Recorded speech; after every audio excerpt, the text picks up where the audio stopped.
If you're looking for a community to accompany you in your leadership journey, you should join our Savvy Supervisors Facebook group. Insights and videos, supports, great group discussions, and weekly themes to help you hone your leadership skills, all for free. You can find it at savvysupervisors.com. That will take you directly to the Facebook page. And if you're interested in finding out more about our supervisory leadership course, which is our signature course and has been used with over 100 companies with amazing results, you can check that out at supervisoryleadership.co. That's supervisoryleadership.co.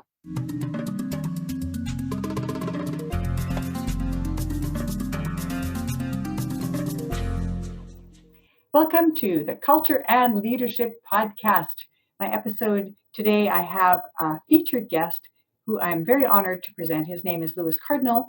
He is a communicator and an educator. He has dedicated his life's work to creating and maintaining connections and relationships that cross cultural divides.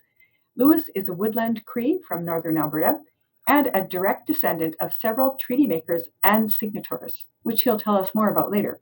His work has mirrored his personal vision of a socially just and responsive society.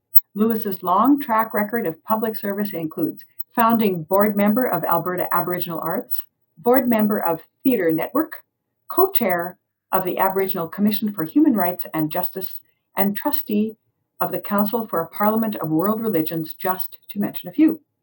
Lewis has received the Queen Elizabeth II Diamond Jubilee Medal for Public Service and the Inspire Award for Public Service, which is the highest award given to an Indigenous person by the Indigenous Peoples of Canada.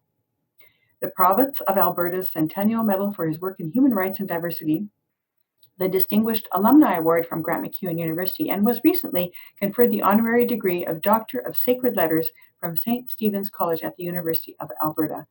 Wow, that is a very impressive bio. And I am so honored that you could be on my podcast today, Lewis. Thank you. Oh, no, the honor's all mine. Thank you for inviting me. So I did the formal bio that tells everybody how important it is to sit up or stand up or pay attention and listen, because you've got something really important to say. But maybe fill us in some of the personal details. Tell us a little bit more about yourself.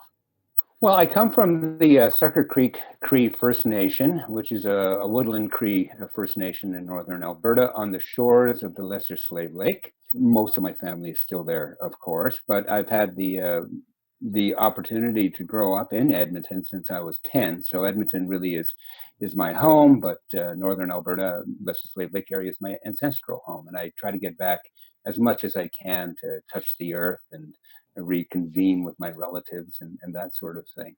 But Edmonton has been my home since, I won't say how long ago, but quite a while ago. And it's certainly a place that gives me a lot of energy and a lot of connection, because a lot of my relatives going way back to the century before last had relationships and things here in Edmonton. So it is, again, very much a home for me.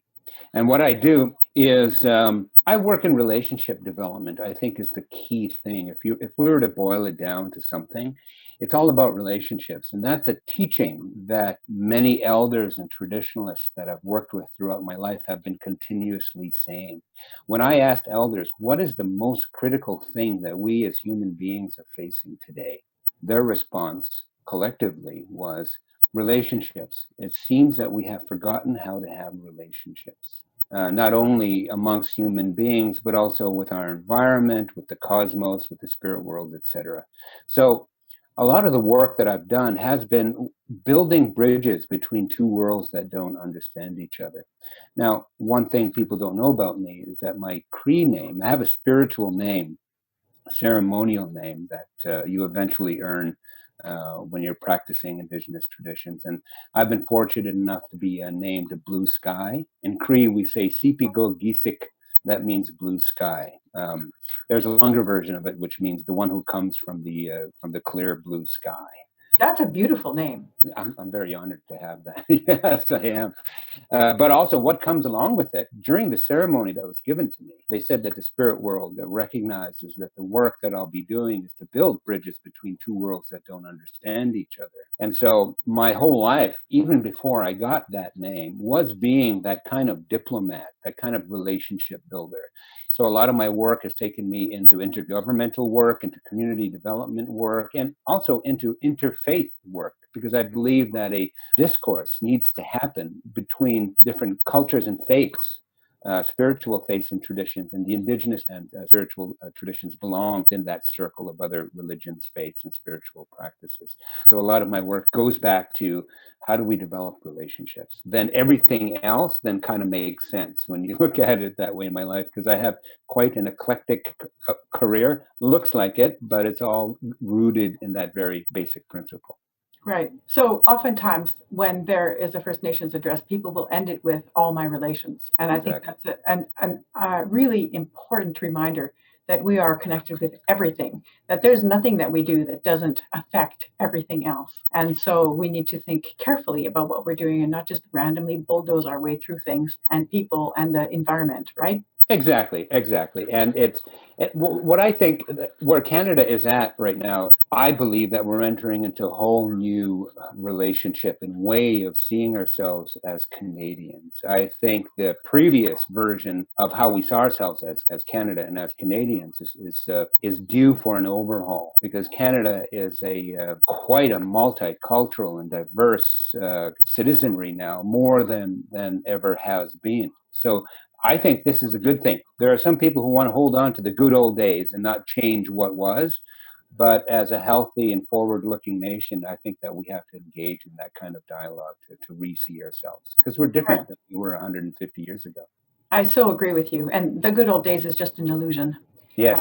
There have never been any good old days. And when people say we need to go back to, you never go back to anything. You're always moving forward. You can know where your roots are, and you can look towards the horizon, but you can't. And what would you want to go back to anyway? Because it would be a smaller version of yourself and a smaller version of who we are. Exactly. It's much like living in your childhood for the rest of your life, right? Yeah, exactly. Yeah. There's a natural progression, and so we have to grow, and we are. And I have a lot of faith, even though some of the news that we see today about Indigenous relations and things like that are still issues that we need to address. I still have a positive outlook that Canada is headed in a direction that's really going to set a model for the rest of the world to watch. Well, we have to have that. If we don't have hope, we can't move forward because we're just suspicious of everybody's motives all the time. Exactly. I wanted to come back to one thing you said before I get into my usual questions, and that is, I love the way you started everything with the idea that it's important to have spiritual connections and that the different religions need to connect and establish new ways to speak with and be together. I think that is really important. We are all spiritual beings. Yes. And as long as we keep negating that, we really can't connect and have true relationships with each other. Don't you agree? I totally agree. Absolutely. And I think without an understanding, the spiritual understanding that comes from the Indigenous perspective, we are completely handicapped. Well, all we want to do as Indigenous people is to sit shoulder to shoulder with other human beings and put our heads together and our hearts together to create a future that's better for our descendants. And that's what it's all about. We have to leave this world that has been given to us, because as the old saying goes, we borrow it from our children. So we have to return it in better condition if we can. Or with repairs, if we can, and give it back to our children, because then they're going to pick it up and start to work with it as well.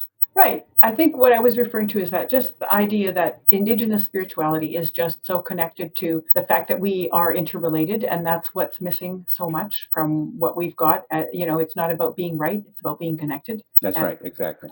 So I wanted to ask you if you could share a couple of incidents from your childhood that you think made you into the person you are today. One thing that really, because I remember this question coming up and I had a chance to think about it.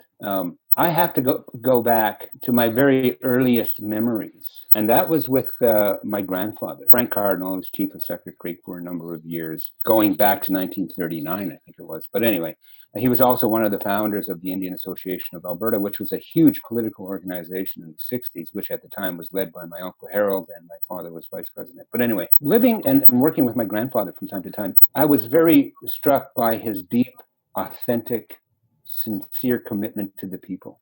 As a chief, back in the old days, they didn't have budgets and travel per diems and that sort of things. They had to literally get on the back of a horse to go visit people. They had to make their rounds in the community. But what he had taught me, along with my grandmother, was a teaching that I remember my grandmother kneeling down to me, looking me at the eyes, and says that when you become successful, you have to turn and help those up, to give them a hand up, because there are some people who are not as lucky or fortunate as you. And so you have an obligation to help those people up and to look after the people. So that was something that really struck me so much. And my grandmother had I swear, the garden must have been an acre, mostly potatoes, but we used to work that. We used to weed it and do different things. But she would then grow that. But it wasn't just for her. She also grew it for community members. So she always made sure that she had some to give out to other folks. So there was always that sense of giving back to the community and being sincere and authentic and looking after the welfare or the well-being of your family, but also of your community as well. And then my other huge influence, I think, was being at the eye of a hurricane. In 1968 to about 1974, that was the pinnacle at the time of the indigenous movement, or what we called the Indian movement, or what we also called the Red Power days. And that was the days of protest, the American Indian movement, very heady times, right? Very confrontational, being on the street or demonstrating and protesting consistently. In 1968, Trudeau decided that he was going to eradicate Indigenous rights and reservations. And it was called the White Paper, that was brought forward by Chrétien. At the time, he was Minister of Indian Affairs. So my Uncle Harold, along with the chiefs and the elders of Alberta, responded with a paper called the Red Paper. The Red Paper was formerly known as Citizens Plus.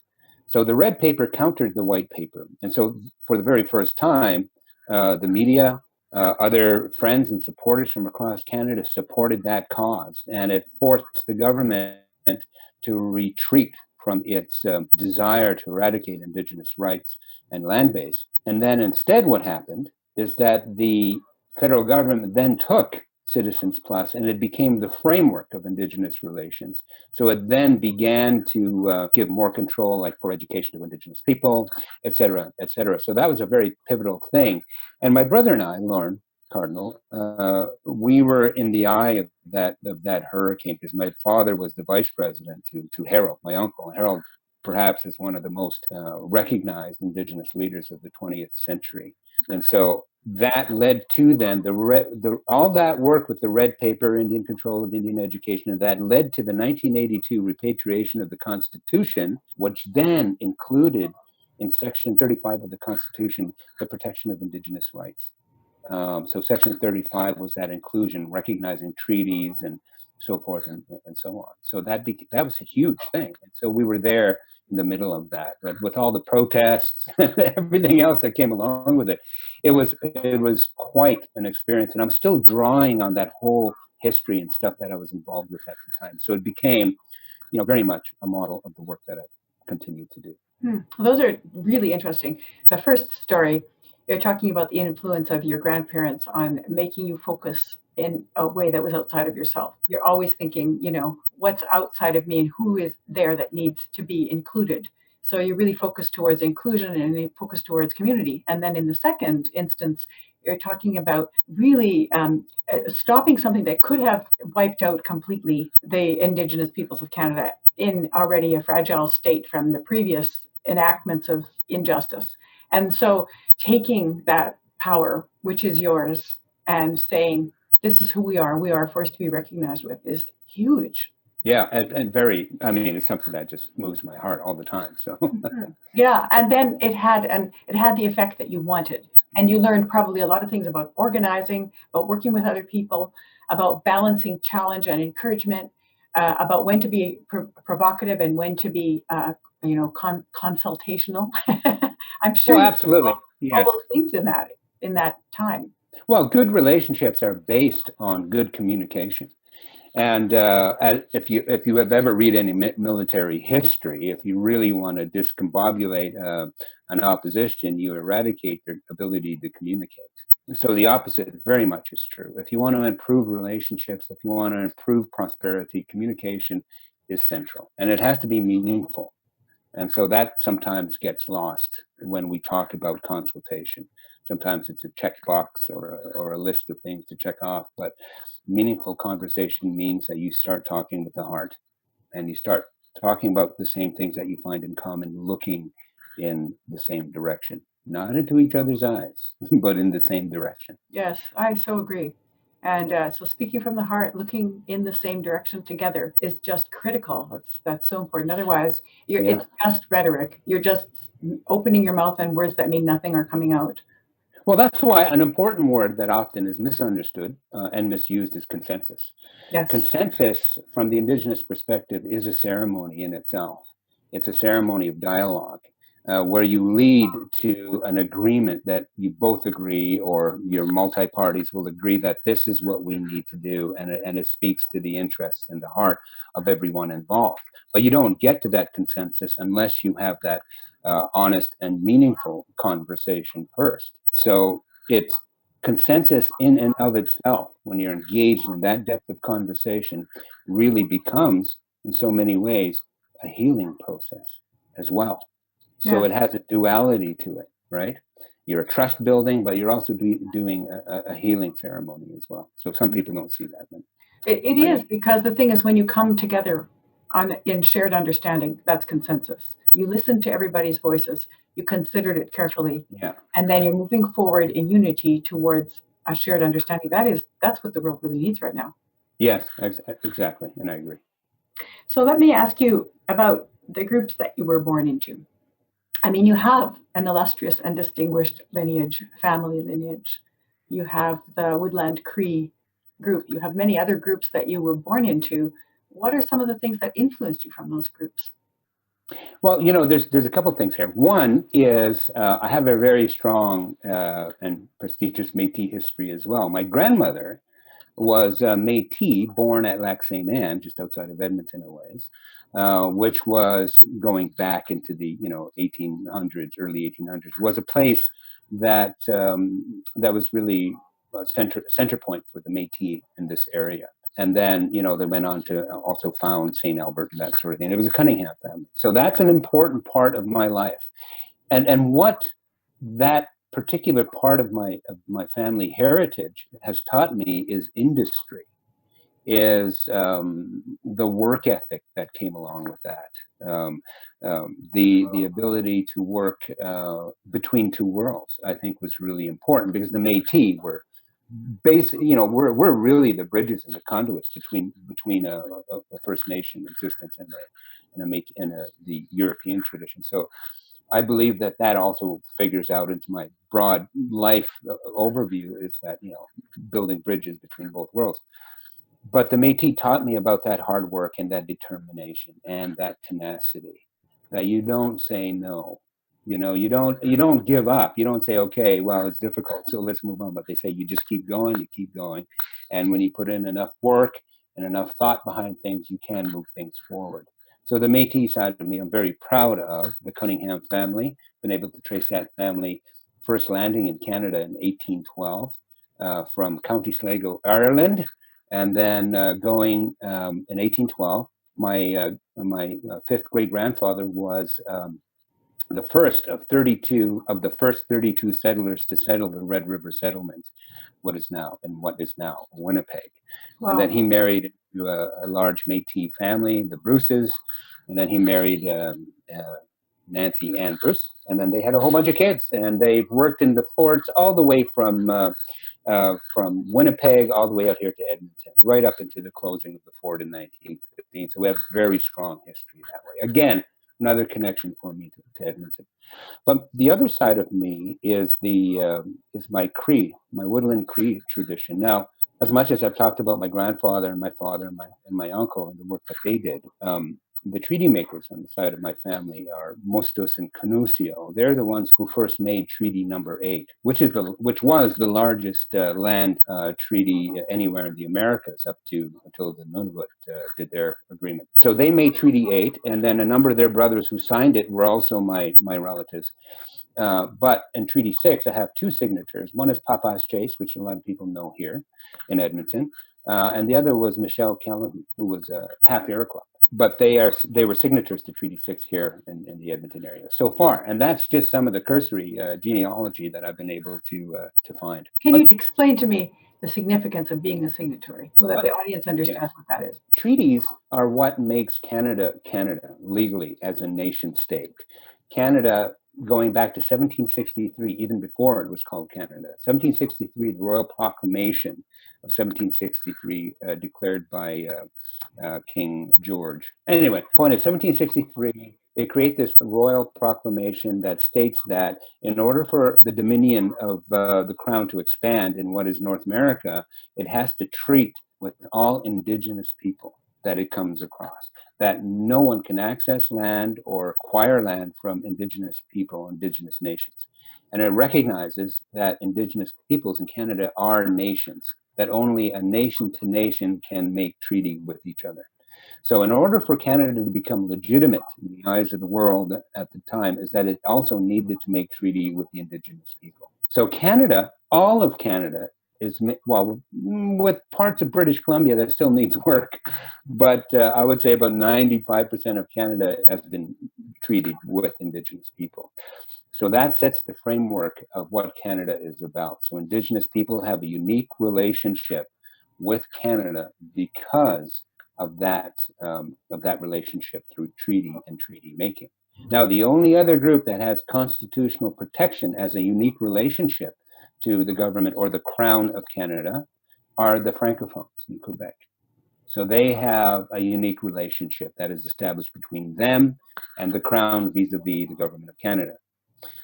So the same thing is true with Indigenous people, particularly First Nations. The Inuit have now made their treaties, what is called Nunavut now, and the other regions. They've made their treaties with them recently. So technically, while it's called an agreement, it's really a treaty, for lack of a better word. Louis, when you're explaining this, it makes me think that in the beginning of school, when children are going to school, what they should be learning about Canada is exactly what you said. Yes. That this is a treaty nation. We began with the idea that we need to negotiate with the people that already are there, rather than going in and killing them all. Yes, exactly. Even if it, in principle, was good and didn't always work out in practice, at least in principle, it started out that way. Treaties, while they can be looked at as agreement and legal arrangements and that sort of thing, that is what I would call the denotation of treaty, right? The definition of treaty. The connotation of treaty, which is the most powerful part, is that it is about relationships. Treaty is a way, when we understand treaty from the Indigenous perspectives, from many Indigenous nations, treaty making was an adoption ceremony. That means that we, the treaty makers, would adopt Canada as our relatives. That's beautiful. I didn't know that. Yeah, treaties, when they started going back to 1613 with the first two-row wampum treaty in North America and in Canada, it talks about, for as long as the sun shines, the grass grows and the water flows, which is a standard statement in all the treaties, the numbered treaties anyway, across Canada. But it also talks about how we would live together like brothers and sisters, like family, that we would walk side by side and we would share in the bounty of the land, and that we will have our own way of governing ourselves and maintaining our life and livelihood as was before. The two-row wampum talks about two vessels going down the great river of life, the Indigenous one and the European one. But they will not outpace each other, but they will be side by side and share the bounty of that great river. And so that was the first definitions of those things. So as you move across Canada, you start to see the number of treaties coming up and everything like that. That was very much the same thing because life was changing. We knew that if we did not have a relationship agreement with the newcomers, that conflict was inevitable. Even though there may have been understandings from the European side at the time of the acquisition of land, illegally, or immorally or unethically from Indigenous people. We understood the treaties to mean these things, but we also know that it wasn't an issue of misdefining or misunderstanding treaties. There is ample evidence that the treaty commissioners understood exactly what Indigenous people saw and understood about treaties and what they were getting into. So my relatives, for example, in Treaty 8, Mustos and Canuso, a lot of our people were multilingual. We were well aware of what was happening in the world at the time, right? So we knew the ins and outs. We spoke French, English, Michif, and Cree. So there were 4 languages. My grandmother spoke all those languages. But so that was, that brought a different light to how we negotiated treaties. But treaties have to be seen as an adoption ceremony. So therefore, you are my relative. You are a part of my family. And the golden rule within Indigenous worldview is that you do not make war on your family. In all the wars since the beginning of Canada, Indigenous men and women had volunteered in larger numbers than any other group to defend Canada in times of war. Sadly, even though they did that, they could have been stripped of their treaty rights and their connection to their land base if they took the GI Bill that came out afterwards. But nonetheless, we fulfilled our obligations. Right. There's, I think, with the noble intent and moving forward, in spite of the fact that so much injustice has happened, that noble intent is foundational and inspirational and is what's going to help us actually reach our goal. Well, yeah, we are getting there. And a part of what you said before is teaching our children in schools about treaty. While we can teach the legalese side of it, the most important part is the relationship, because I have obligations to you, Marie, as a treaty person, but you also have obligations to me.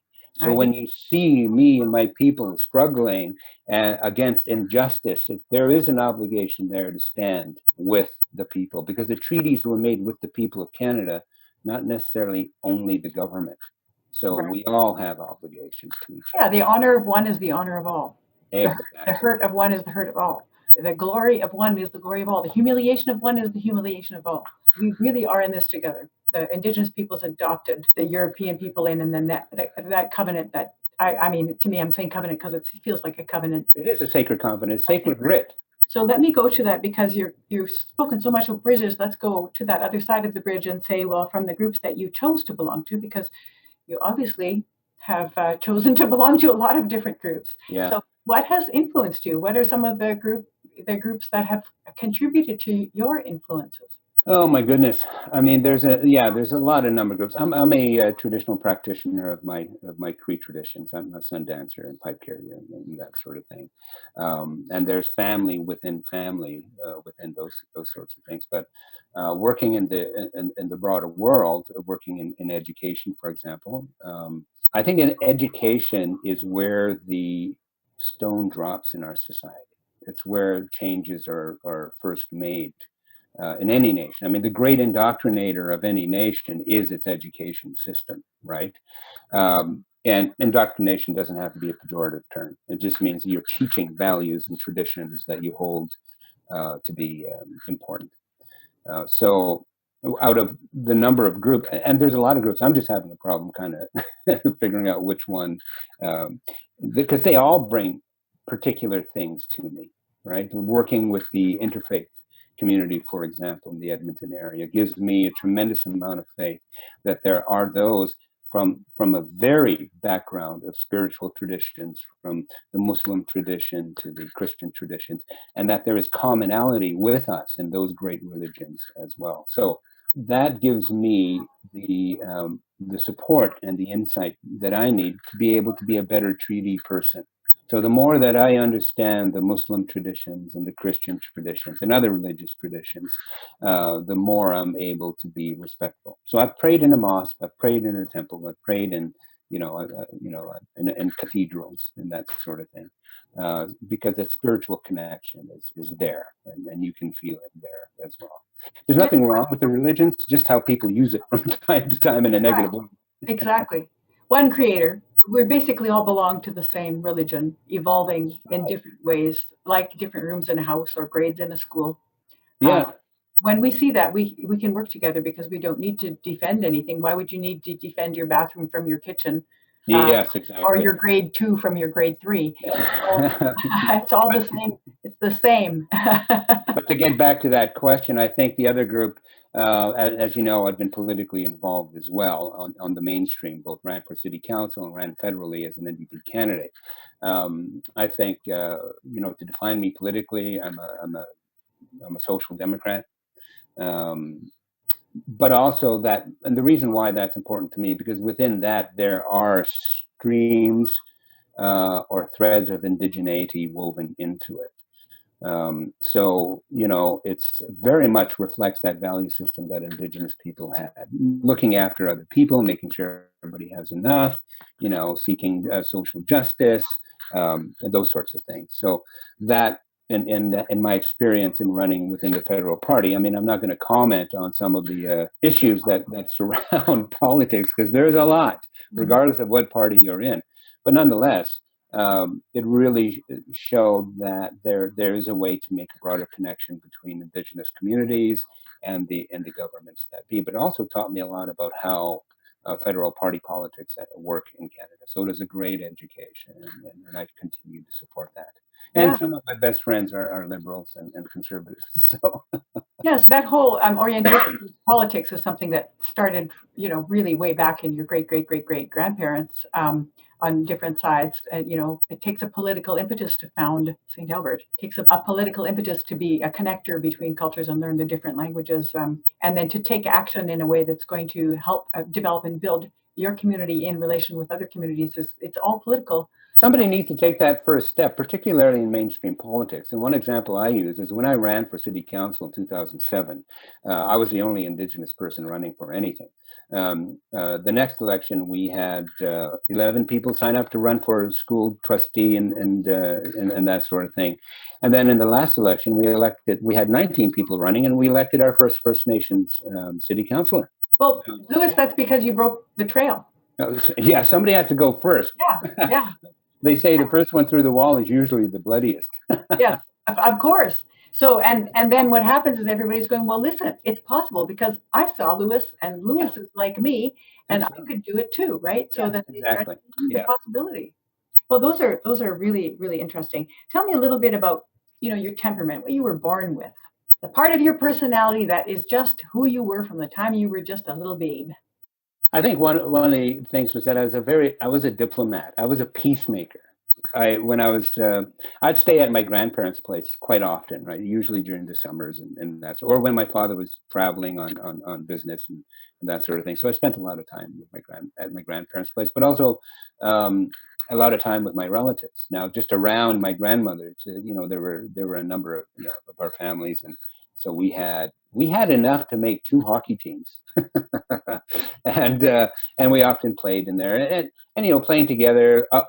Ultimately, you run into issues with each other. You did that, no, you didn't, and that sort of thing. So I learned how to be a diplomat, try to calm things down. So that's always been a part of who I am, a peacemaker in that tradition, I guess. And I think I get that inspired a lot by my father, of course, and my mother and my grandmother. And so my relatives, basically, right up to the treaty makers, were about making peace and living in a peaceful way. So that's a part of my nature. People often will comment on, how kind and easygoing I am. But, sometimes this society can see that as a weakness, but in my traditions, it's a strength. And I've been able to use that strength in developing relationships and doing things in Edmonton. For example, in 2005, 2006, we did the Edmonton Urban Aboriginal Accord. It was the first time in Edmonton's history, utilizing Indigenous processes, utilizing consensus, where the whole of the Indigenous community agreed and looked in the same direction for a while. That's quite an accomplishment. Yes, and then we developed the Urban Aboriginal Accord Relationship Agreement. We developed the Edmonton Declaration with Aboriginal people. So it set the framework for what now the city has been able to do, to be more inclusive and more relational with Indigenous people. And we have our first First Nations counselor. It's really, really important work. It's groundbreaking and foundational, and it's setting the stage for where we need to be as far as our intergroup relations, intercultural, interpolitical, everything, really. Well, then personality, though, is a result of your experience, what you've done to face obstacles, and how you've developed the things that you didn't even know you had till you faced some challenge. Is there something that you can think of that would apply to that?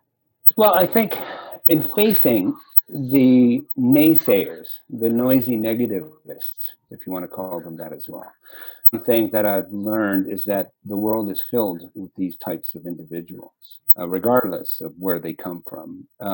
I was faced in developing the Urban Accord relationship agreement, was faced by Indigenous and non-Indigenous people who were saying this will never happen. You can never achieve consensus. It won't happen, that sort of thing. But I believed otherwise. Again, taking that inspiration from my ancestors about moving it forward. Somebody has to do it. But with perseverance and the consistency of vision, being very clear on what the vision is and working from your heart, as well as your head, but moving things with your heart. Because from this experience, I developed a motto, is that when you touch the heart, the mind follows. Or when you move the heart, the mind follows. That's my motto. Because we can't only intellectually pursue something, we need to pursue it emotionally and intuitively as well. And what really helps to move those messages along is story. So when you and I trade a story, and I see myself in your story, that's the first thread of relationship building. And we pull on that, right? So I see myself in you. You see yourself in me and my stories. And I think that's one of the most powerful tools that you can use is, okay, tell us a story about this particular thing. And it's amazing at how many people will say, well, hey, that's just like me. When they get to that point, there's hope that fills the room. You can start doing stuff now. And so that's one of the things that I've learned. I just love that. I'm thinking it's also when you're sharing a story with somebody, the mutual seeing each other, basically, again, you're seeing the spirit in the other person and you're seeing that commonality. But there's also perhaps something to aspire to. Yes. And so to say, I want to be like that, to have that in front of us and say, this is where I'd like to be. And I think that's what's missing for a lot of youth now is they don't have a high enough model to aspire to.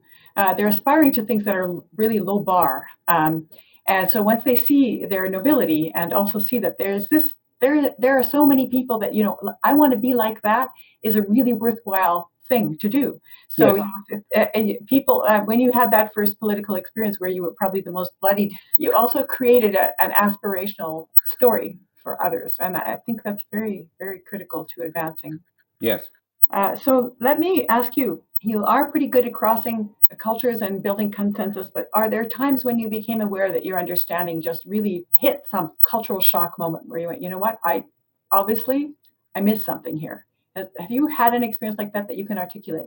Throughout my whole life, my difference has always been pointed out. So I've been told by authorities and the masters that be that I was different and really didn't fit in.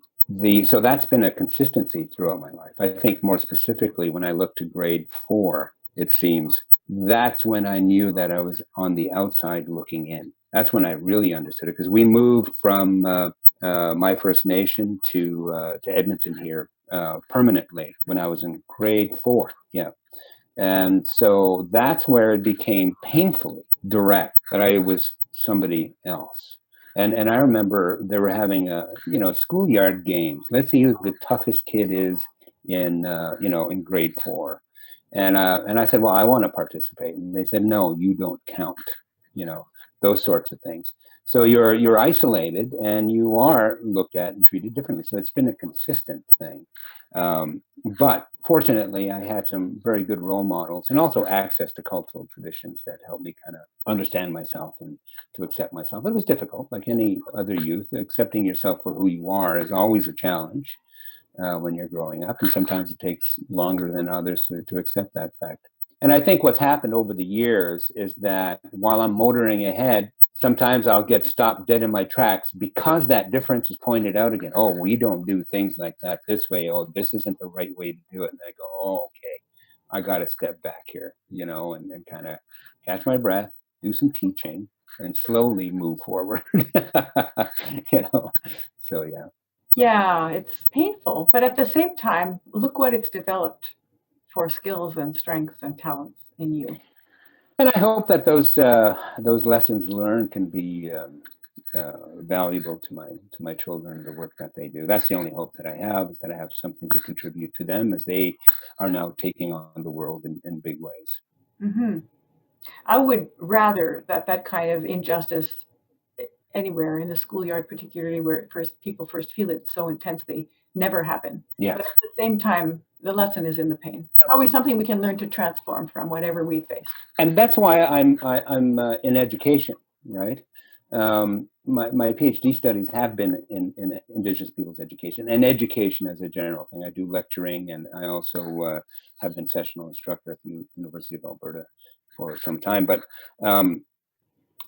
education then becomes that important place where we teach those values and those principles. So our education system also needs to have that overhaul in terms of what it is that we're teaching, not only IQ, but also EQ. We need to be teaching from both those places and the relationship aspect of the diverse Canada that we have. And SQ, spiritual quotient. Ah, very good, very good. Where is purpose? Where is meaning? What Yes. is reverent? What is sacred? That's right, exactly. Necessary. I like that. I'm going to add that in there too. Absolutely. So now that we're reaching, the end of the interview, I'm just wondering, like, let's say somebody was going to hire you, and they said, Louis, you're the person we've been looking for. Tell us how we can work best with you. What would you say? Oh, there's so many things. Okay, I think one of the most important things is to actively listen. Be present. Any person can tell that if you're there or not.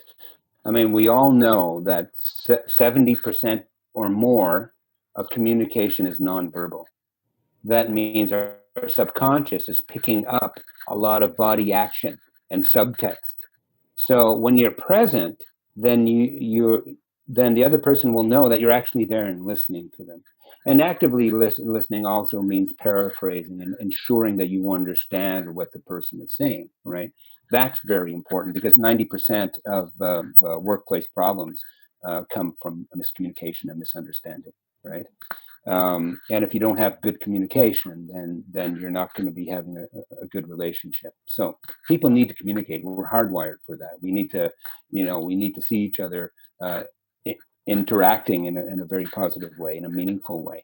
But also another thing that I would advise folks is to watch assumptions, because the personal and cultural worldviews shape assumptions. And we have to understand as Canadians that we all don't see the world exactly in the same way, right? Indigenous people have other perspectives. And I've run into this a lot. The way that our society is shaped, it places value on status and acquisition, like wealth acquisition, that sort of things. And so what I've seen in my practice and doing business is that sometimes an Indigenous process can be seen as a way of usurping or undermining somebody else's power, right? And that's shaped by assumptions, culturally and personally determined, right? So we have to become aware of our own worldview. Maybe people need to be willing to be detached. Don't they need to be maybe cleansed of their assumptions? Because if I'm really stuck on the way I see the world and experience the world, I think everybody else has the same thing, and if they're not cooperating, it's because they're not like me. They're not doing what they're supposed to do. Then I can't open up, right? I can't be open. So you be open, but you also have to be willing to let those assumptions go. One example of that is the grand entry of a powwow. On the program, it'll say the grand entry into the powwow, where all the VIPs and elders and that walk into the drumbeat, will start at 7 p.m. Well, it's 8 o'clock now. How come, they're really late? How come they don't start on time? Well, what they don't know is that within Indigenous traditions, certain things have to be done first. You have to do this first. You have to do that first. This person has to be in to do that. So it's much like a baseball game. You have 3 out, 3 up, and 3 out, and that's 1 inning. And then you do that 9 times, 9 innings. Sometimes the baseball game is an hour and a half. Sometimes it's 4 hours. But because it's going from point to point first, it's not time oriented. So an assumption of seeing something starting late with Indigenous people might be missing the fact that they actually are following a different trajectory. That means that this has to be done, and then we move to the next thing that has to be done, and then finally, when all these things are done, then you can have your grand entry.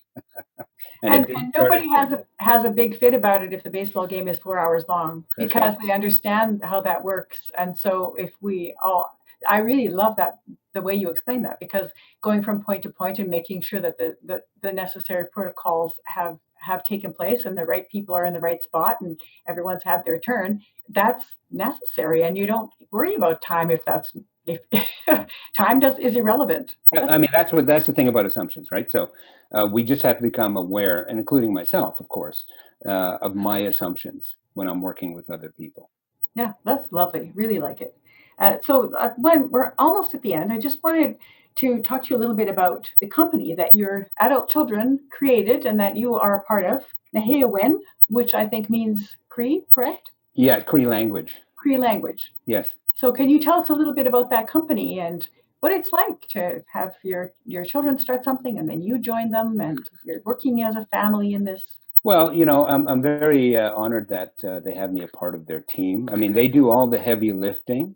I provide them with whatever insights I can from my history and from my family history, but also provide them with a lot of contacts into the community. I think between my brother and I, we know everyone in Canada who's Indigenous. If not, we're related to them.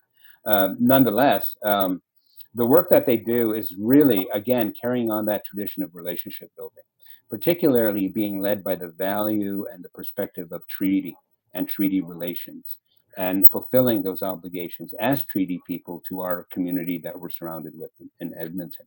So they do a lot of work that connects companies, governments, to or nonprofit organizations to the Indigenous community in a very broad way.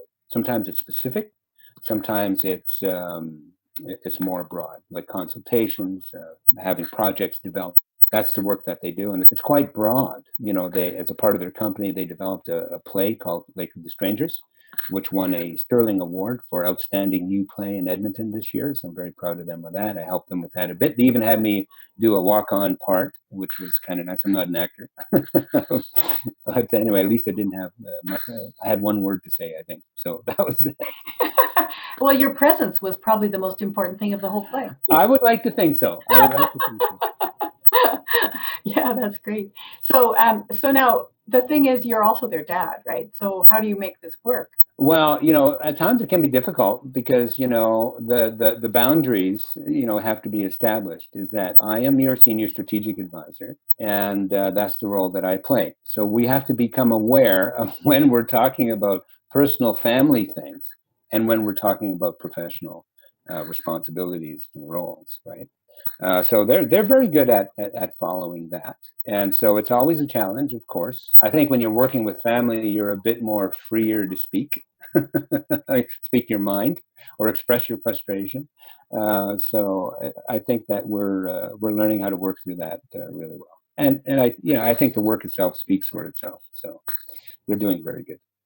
It just occurred to me that the way you were speaking might be that as a senior advisor, that would mean you'd say, this is what I would see, this is some strategy things to consider, but then you're still leaving it up to them to execute it, correct? Absolutely. Within my model for the senior advising is the tradition of an elder. So the elder provides guidance, not direction. Right. Provides guidance and knowledge to a particular issue. The young leadership or the leadership then makes its own decision if it will utilize that information and that knowledge. And that's the only thing that you can do. Sometimes some people have thought that elders make the decisions, and traditionally they don't. That's left to the leadership that the people have chosen, right? And that would be also the role of any senior statesman in a political situation. Bring wisdom, experience, and guidance to a situation, but you do not try to interfere with the decision making. And on the other hand, the people who are making the decisions listen intently and consider very seriously the guidance that they're receiving, and then weighing the possibilities, move forward. Yes, exactly. Yes. And because they need to be able to make their decisions, they need to live with the consequences of their actions. And from that, they will also gain knowledge and understanding and wisdom that they then will be able to pass on to the next generation. So anything else that you'd like to say or leave the audience with? I really don't have anything to add, really. I mean, there's so much that can be said, but I think one of the most important things that I want to leave behind is that, let's remember that we're all related. I mean, I know it kind of sounds kind of mushy, but we really are as human beings. There's only one human being race, right? And so we have to realize that we are a lot more alike than we are different, and that through dialogue, we can really improve our relations and relationships with each other. That's my eternal hope. But ask questions. Reach out to the Indigenous community or a person in the Indigenous community to also become your guide if you need to access the Indigenous community or want to learn more about Indigenous traditions and knowledge. It's there to be shared, but there's a process and protocol in which to follow.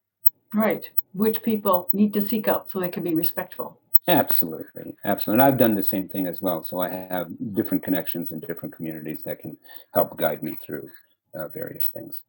Awesome. Anything you would like to promote before we go? Well, just go to naheywin.ca. That's NAHEYAWIN.ca. And then you'll see some of the work and my kids' work and that sort of stuff. So there you awesome. go. So we'll have all of that in the show notes for everybody. And Louis, thank you so much. This was really wonderful. I could listen to you all day. It was great. I learned so many new things, and I really appreciated this opportunity. So thank you so much for spending your time with us. Well, thank you very much, too.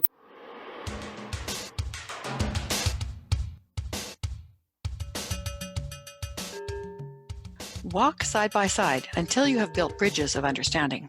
That is the relational approach informing all of Louis Cardinal's work as he acts to inspire a more just and equitable society.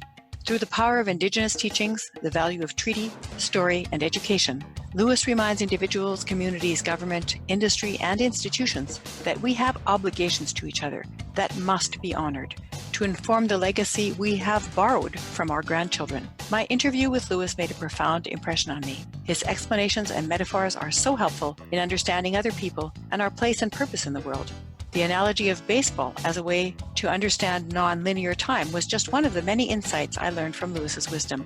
Thank you in advance for sharing and rating this podcast. You can send me a message at marie@shiftworkplace.com to offer opinions and suggestions for upcoming speakers, or go to Voxer to leave me a voice message. You can find me at Voxer at this address, mgerva, that's MGERVA, MGERVA 539. That is my Voxer ID, so MGERVA 539 to leave a voice message. If you leave a message, you might find your comment on an upcoming podcast episode. Thanks for listening, and may culture and leadership insights continue to guide your day.